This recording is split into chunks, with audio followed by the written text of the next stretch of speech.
Hi, Mitchell Levy, Global Credibility Expert, and I am so glad that you're here to join me at one of the funnest times of my day, and that is interviewing a leader on their values.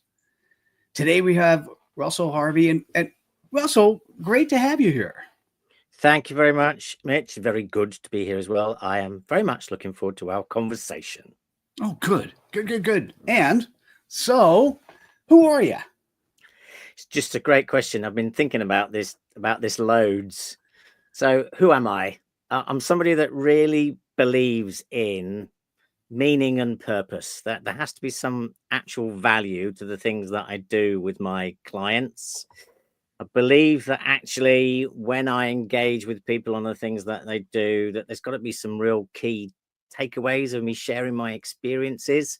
I want to try and make the world a better place, leave a bit of a legacy behind, even if that's in actually just their leadership skills, share my experiences so actually they can be better leaders, so they can have a positive impact upon others and make organizations better from a leadership point of view.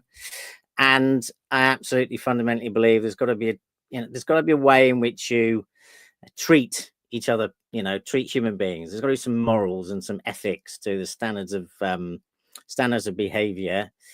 And finally, I'm aware that, for the efforts that I do, I do understand that I would like some appreciation for them. I have understood actually that if I'm doing lots of things and I don't get acknowledgement at all for them, I have understood that actually that's something that I find difficult and challenging. So that's today's answer to the question. It might vary, but that's today's answer. Thank you for that. You've given me a couple different places to go. And the first, though, tell me a little bit more about the wholeness of your life.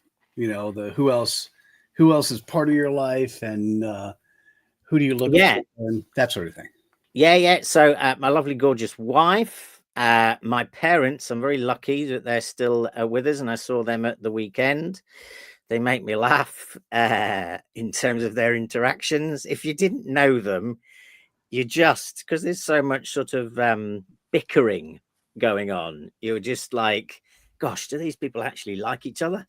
But they do. It's part of their vernacular and it's part of their approach. There's mother-in-law as well and brother-in-law, and just really great, fantastic friendship groups. Wholeness of life. We've traveled loads.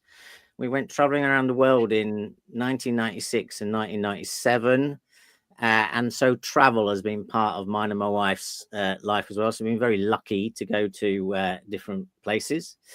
And in terms of fullness of life at the moment, the last couple of years, my wife has been unwell. So part of my experience that's new and different is, I'm taking on more of a caring role and a supportive role because she's just been exceptionally unwell, essentially. I'm sorry to hear that. It's okay. We will say that's part of life. Mm. We will say that you're being resilient and dealing with that aspect of life, but we'll come back to that. Yes. Tell me about, you mentioned something about recognition. Tell me why. I mean, because I love the core values of being humane, being more valuable, being better humans, all that jazz. But it seems like there's a thorn about being recognized. Tell me about this. Well, yeah, so I think because where it came from, so many years ago, led a fantastic project about big, massive leadership development program across an organization. And, I loved it. I was putting a huge amount of effort into it, creating a whole host of programs, leading it, dealing with challenges. But the ask for it was from the managing director of the organization. And it was just, I realized that I'd spent, almost a year, 12 months doing this, and it was getting lots of great feedback, and it was providing actual money, real hard cash back to the business. But I realized I wasn't getting acknowledgement from the original individual that tasked me with doing this, you know. So, you know, people around us were giving us great feedback, and there was good, lots of great feedback about it. But I just thought, how come this is bothering me? How come this is annoying me? You know, how much it doesn't really matter. It's working well. But I think it was a case of, I have no idea whether it's like, yes, I'm a people pleaser. So I just didn't know whether actually I just wanted that individual who had originally asked me to do something, and I'd created something great from my other value system of make the world a better place. And, you know, there was just something about actually this individual isn't coming along going, oh, that's quite good, Russell, actually. That's good. They did eventually, and not with me going up and sort of going, why aren't you giving me praise? It did actually happen a few months later in a public arena. And I just realized just how good that made me feel. I was like, there's something in this, you know, just what's that all about, Russell? How come that was something you're really waiting for? You've been, you know, you got praise, but you got praise for that individual. How come that was so important to you? So yeah, that's where that came from, essentially, just to understand. Yeah, there's certain individuals that, you know, I want them to just sort of acknowledge the effort that you're putting into something. So I want you to answer the question you technically asked yourself then. Why was that so important to you? Yeah, do you know what? I'm not entirely sure. I think that's because I've been tasked with doing something, and I suppose that it was really important to me what I was doing, and I would have overlaid all sorts of additional aspects to what I was doing about this leadership development program, lots of my values onto it, you know, make the world a better place. And I suppose I wanted somebody else in a position of seniority. Actually, maybe that's it. Position of seniority to concur with me that my view of the importance and the relevance of people development was the case. I suppose somebody more senior in an organization to go, yes, I agree with you, Russell, that actually, yes, this is important. This is, you know, absolutely, what you're doing is important. It is important about the people. That's what's just struck me right now, Mitch, as you've asked me. Interesting. So the people who you served, how much feedback did you get from them? Loads. And it was brilliant. It was great. You know, you know, you set it up with this particular one, really tried to do absolutely everything right. There was another part. What was driving me is also at the same time, at some point in there was a finance director that had said to me, like, yeah, we don't know if this people development stuff is actually adds value to the business. And that properly annoyed me. That absolutely annoyed. And it's like, so everything I do now, if I can, I find ways to go, you gave me money or you paid me money to do these soft skills, and here is cold hard cash back, as well as loads of improvements in people's soft skills and performance and feelings and motivations and outcomes. So I know that was really bothering us. So we were getting loads of fantastic feedback from the delegates that were on the program, their line managers, and we'd also set it up that we could do a financial return. So I walked into the finance director's office and said, you gave me 100 grand. Here is 4.2 million pounds. And the finance director went, what are you on about? He said, you said to me some time ago, I don't know if you remember it, you know, it was a throwaway comment potentially about, yeah, is this people stuff? Does it add value? And I went, there you go, 4.2 million quid. And yeah, it was real, provable, upways, sideways, downwards, you know, couldn't be argued with in any way, shape or form. It existed. So I think that was more of like a poke and a prod back from me to go, there you go, pipe down, you know, people development has value, get back in your box. So Russell, did you know that before the finance guy said that? I didn't know what, sorry, Mitch. Oh, did you know that? Did you know the value, the hardcore value of the people development side? Well, I did, you know, I suppose it's trying to find a way to equate that to the variation of people, systems, and process in an organization. So I knew that it had value, and it's like, doing that balancing act in my mind of like, look, it's not just about your point of view of the world, Russell. You're not right about everything, but actually you fundamentally believe that actually the development of people is something that's got real value to it and relevance to it.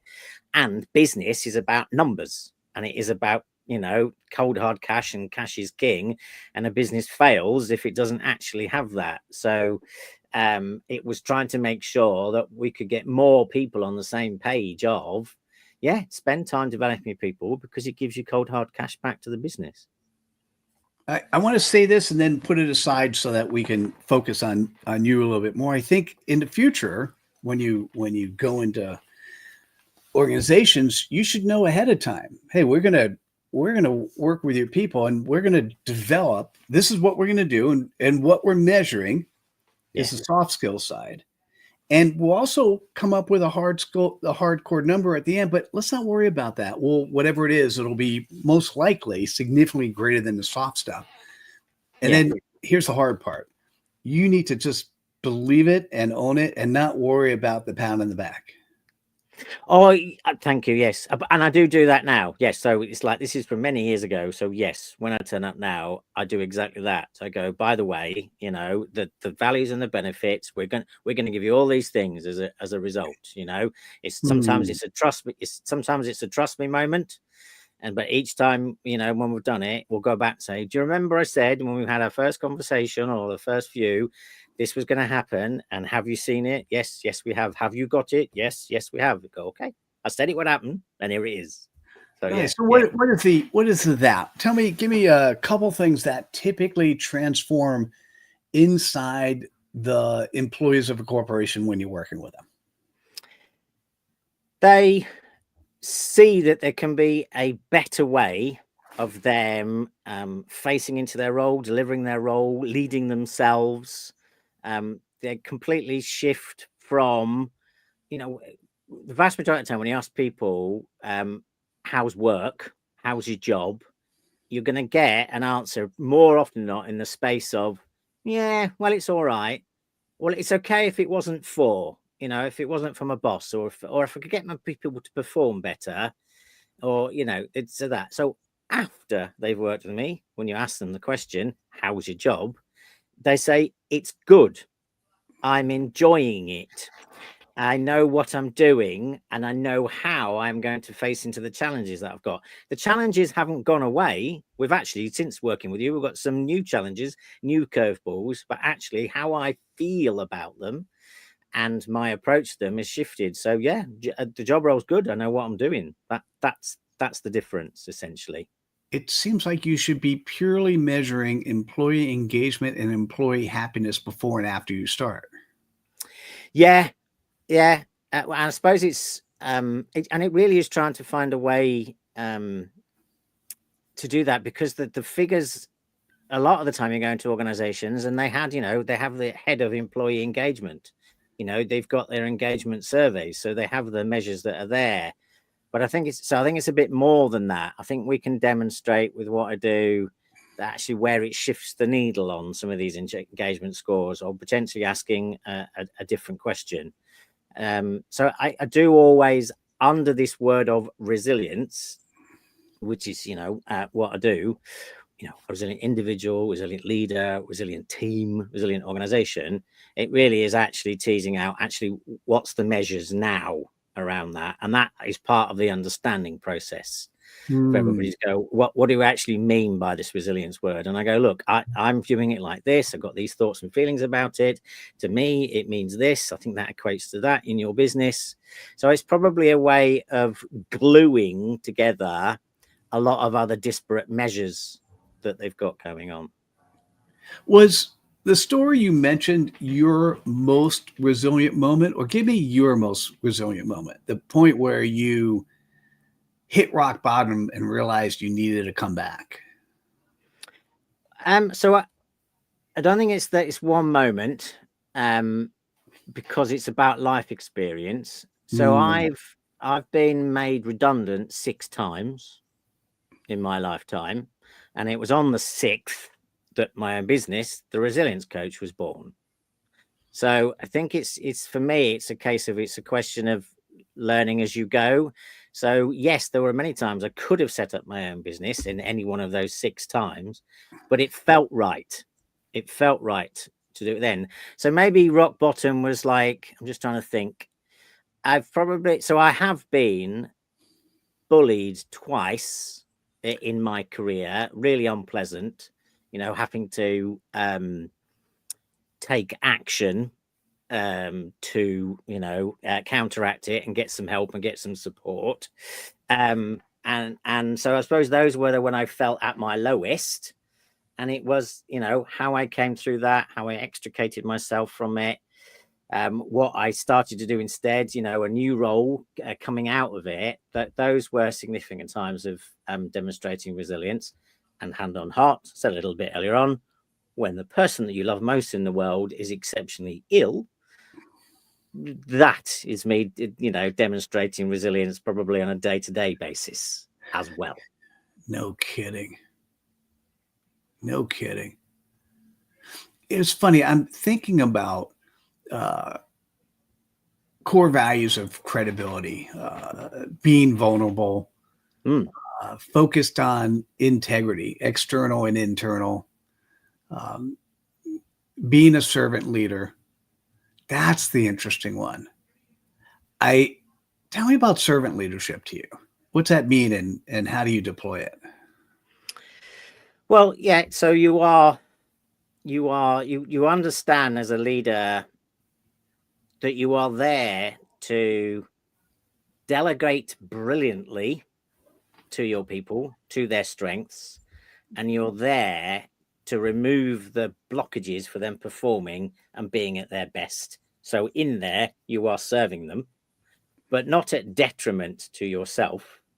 It's very much about actually that version of I am here for you, but absolutely there's some equity in the relationship as well. We're there to serve each other.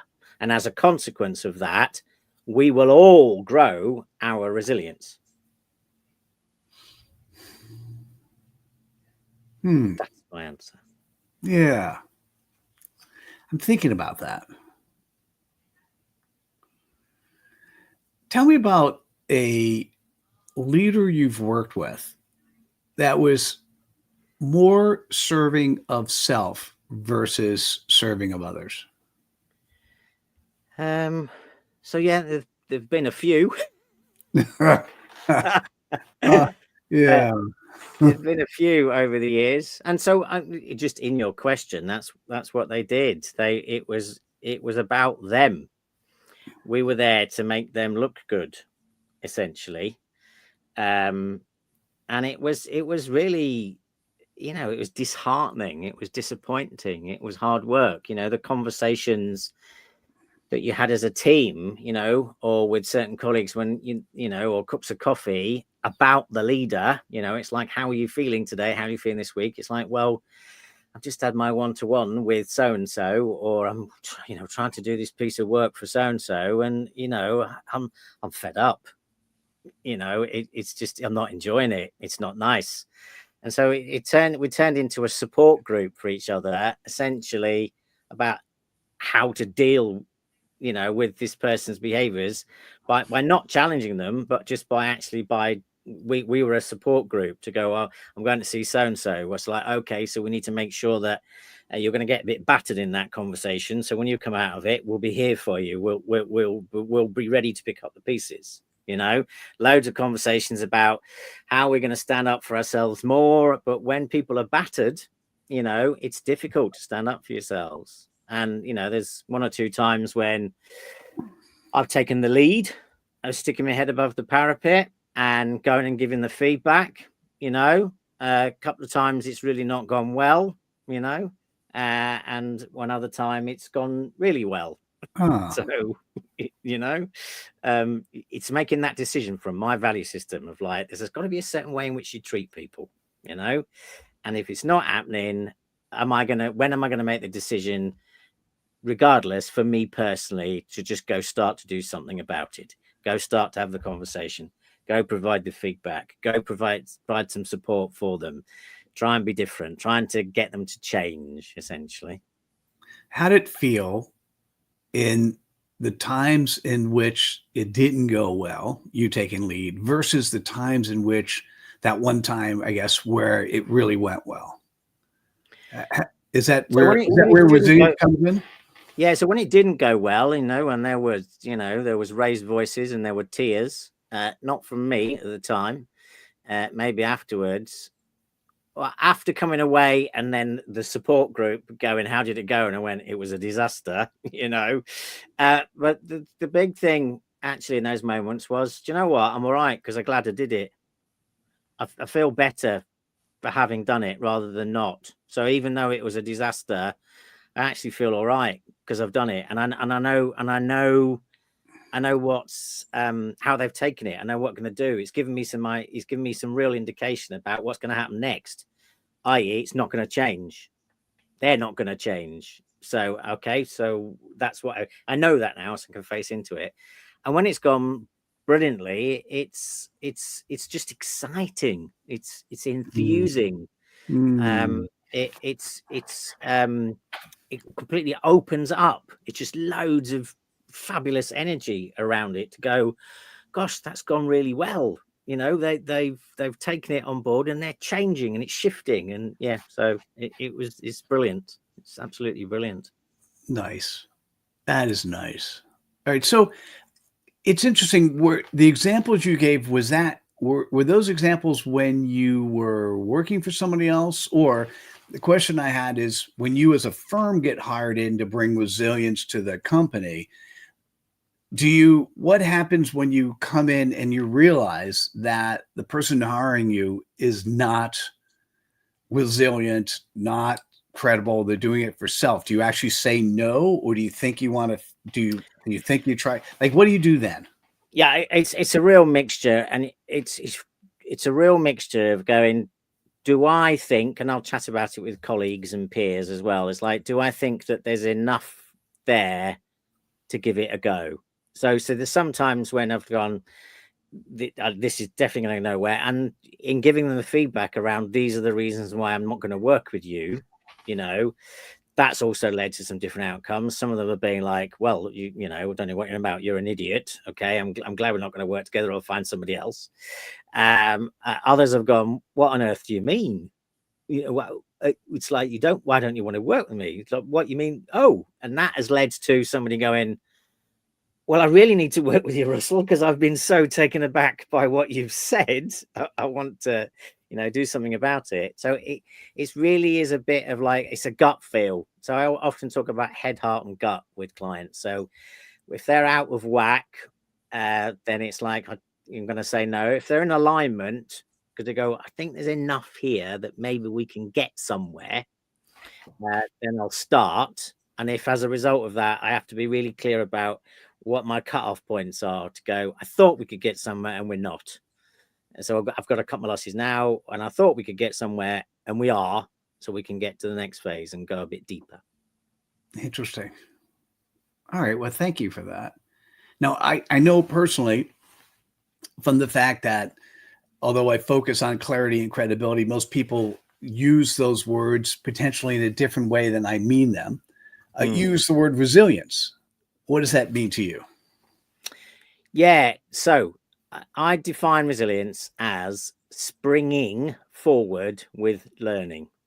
So it is an actionable doing thing on a day-to-day basis, growing and developing and nurturing your own resilience. It's a decision, it's a choice, but doing that, and because you understand the value and benefit of how your life will improve as a consequence of growing your resilience. And you've got to do it in a way in which you find it interesting and engaging. It hasn't got to be a slog. Yeah, learning, it can be hard work. Absolutely. So springing forward with learning, and then, the learning can be tough until the moment that the learning happens and you go, I've got it. It's all going to be better. So I'm really concerned with actually resilience being used as a sticking plaster. It's like, we'll just have some resilience training of like, our organizational culture isn't the best it could be, or we're not really nurturing our people. So let's just give them some resilience training. So if you turn up to anybody that's listening, watching now, if you hear yourself saying the following, please stop it. If you hear others saying it to you, recognize that there's an opportunity to shift it. So if somebody turns around in a meeting and says, do you know what? I don't think this is working as well it could be, or I'm a bit concerned about it. If somebody does the finger pointing and goes, you just need to be resilient, you just need to be positive, then that's toxic, essentially. Yeah. That is gaslighting. So that is not where I am coming from. I absolutely want people to understand that it is going to shift you into a much better place. So it's moving away from the coping and surviving into the thriving. And on an individual basis, individual or a leader, how you start to action springing forward learning is just on a regular basis, get into the habit in your reflections when you pause from all your life's experiences of just asking yourself two questions. What behaviors have I been doing recently that serve me well? What behaviors have I been doing recently that haven't been serving me well? And how do I make sure that I do more of the ones that serve me well? That's a real starting point. And then when I work with clients, we do that around a number of different models and tools about their learning and their springing forward. But I absolutely don't want people to see it as like resilience is I've just got to be tough and I've just got to get through and it's just got to be a slog. That's so funny. Isn't where I'm coming from. Yeah, it's so funny. If I'm applying the credibility values on top of your definition, it's being a servant leader, having the intent and commitment to do the right thing, being vulnerable, having integrity, internal and external. It's being coachable. Yes. Yeah. I love that. So yeah, that's the thing is springing forward with learning. So then it's the whole thing about, okay, how do you view learning? Do you like learning? What type of learning? All of that has to be explored. What enables you to learn? That has to be teased out. How ready are you for learning? Or if this feels too difficult and hard, but actually, that you really, really need it, it is about getting off the hamster wheel. So it's like, what would be the way that we could just entice you off the hamster wheel for a short moment so you could just start to do a little bit things differently and we could put you back on the hamster wheel, but it's going to be quite different. Yeah, love that. Hey, listen, if you're listening to this and watching it, I've got two questions for Russell. The first one is if you're in the audience and you're like, hey, I need to speak to this guy. Russell, what is the best way for people to reach out to you? Yeah, so it is The Resilience Coach is where I am. So the website is theresiliencecoach.co.uk. I'm on LinkedIn with the same and my email address, russell@theresiliencecoach.co.uk. That's how you get hold of me. If you put in The Resilience Coach, I'll pop up all over the internet. Perfect. Thank you. All right. So based on this conversation, is there a question that you think I should have asked, or is there a question you'd like to ask yourself that I didn't get to? So I'm glad that we absolutely got to do the springing forward with learning. The other little thing is like, so Mitch, please ask me what's optimism. Ask me that question. I could do that. First of all, I'm going to say it's Mitchell, and then I'm going to say, Russell, what's optimism? I had to apologize. I'm sorry. Oh, actually, okay. Yeah. So optimism is a build upon shifting away from this toxic positivity. Because we talk a lot about you've just got to be positive. So how people feel positive is thinking about it from the optimism point of view. So optimism is grounded in reality. Okay. And I think that's what people forget. Okay. So as an individual, as a leader, being able to hold an optimistic conversation does require a lot of soft skills. Okay. Decent amount of emotional intelligence and empathy and compassion. So you need to be able to hold the conversation of grounded in reality of what isn't working, what we're not enjoying, the behaviors of the size and the scale of a challenge of a problem. So no ostrich, no burying our head in the sand, but doing that in a way which doesn't absolutely scare us to death or depress us. Okay. But we acknowledge it. But it's also then segueing into the reality of what's good about us. what's right about us, what are our strengths, what are our skills, what are our capabilities and experiences. And you do that well, people then will have hope, genuine hope, not false hope. And when you feel hope, you feel positive. So I'd like everybody to be thinking about, you know, if you reflect upon your role right now or your life or your team, my question is, how optimistic are you? So if you've got hope, where's it come from, essentially? Oh, I love that. Thank you, Russell, Harvey. Thank you so much for being with me today. My pleasure, Mitchell. And I apologize again. I don't know why I went for the short version. I don't know where it came from. There we go. There we go. I have resilience. It's okay.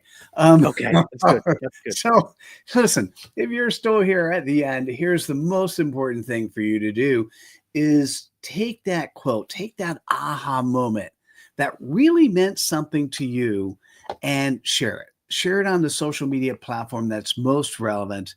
And Russell, thanks again for joining us. And for everyone else, thanks for joining us. Thanks for being here. Looking forward to seeing you at the next Leaders Living Their Values. Take care, everyone. Bye now.